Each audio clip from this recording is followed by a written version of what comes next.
আসসালামু আলাইকুম। আজকে রেলওয়ের দৃশ্য দেখেন, সবাই ঈদ করার জন্য বাসায় চলে যাইতেছে।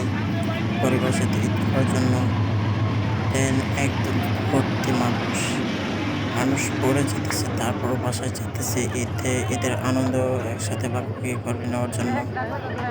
আর দেখেন, একটু পরে একটা লোক আসবে, আইসা নেমে পড়বে। দেখেন,